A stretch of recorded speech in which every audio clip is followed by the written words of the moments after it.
एक गांव था, नाम था ढोलकपुर। बड़ा ही शांत और सुंदर गांव था। लोग हमेशा खुशी से झूमते थे क्योंकि उस गांव में रहता था महाराज रायस्टार, जो अपने गांव के लिए एक शेर था, जो कभी अपने लोगों के साथ गलत होने नहीं देता था। लेकिन उस गांव में छुपा था एक डरावना राज, एक राज जो सबके दिल में था पर जुबान पे नहीं। गांव के बीच एक सूखा हुआ पेड़ था जिसे लोग कहते थे श्रापित पेड़। ना कोई उसके पास जाता, ना कोई उससे आंख मिलाता। हर पूर्णिमा के अगले दिन उस पेड़ के नीचे एक लाश मिलती थी। लोग कहते रात में कोई आता है और लाश छोड़ जाता है, लेकिन कभी किसी ने कुछ देखा नहीं, और देखता भी कैसे। जो देखता वो अगले दिन पेड़ के नीचे होता था। एक दिन रायस्टार ने ठान लिया, बस अब और नहीं, इस राज का अंत मैं ही करूंगा, क्योंकि ढोलकपुर का नाम मिट्टी में मिल रहा था।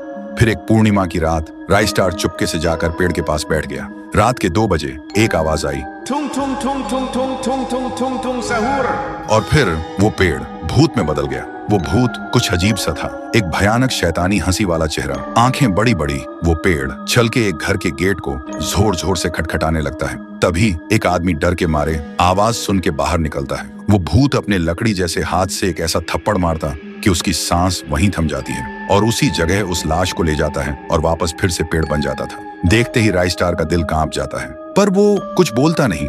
सुबह लोग भीड़ में जमा हुए और रायस्टार ने पहली बार उस पेड़ से बात करने की कोशिश की। पेड़ के अंदर से एक आवाज निकली, क्या तुम सब भूल गए मुझे? रायस्टार बोलता है, तू कौन है? पेड़ बोलता है, मैं हूँ ठुन ठुन ठुन साहुर। एक वक्त था जब मैं भी इस गांव का एक प्यारा सा बच्चा था, लेकिन 100 साल पहले मुझे इसी पेड़ से रस्सी बांधकर उल्टा लटका दिया गया, गांव वालों की आंखों के सामने, और मेरी मौत को तमाशा बना दिया गया, सिर्फ इसलिए क्योंकि मैंने एक राज देख लिया था जो लोग छुपाना चाहते थे। और उसी पल से मेरी रूह इस पेड़ से जुड़ गई।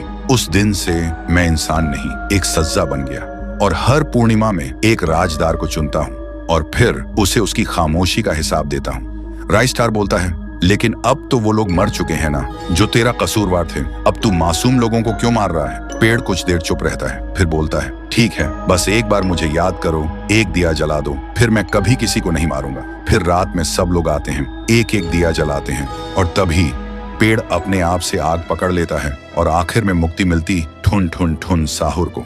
उस दिन के बाद गांव में कभी कोई लाश नहीं मिली। हर पूर्णिमा में लोग एक दिया जलाकर उसकी यादों को जिंदा रखते हैं, क्योंकि अगर भूल गए तो सपने में एक आवाज सुनाई देती थी, ठुंग ठुंग ठुंग ठुंग ठुंग ठुंग ठुंग ठुंग ठुंग सहूर।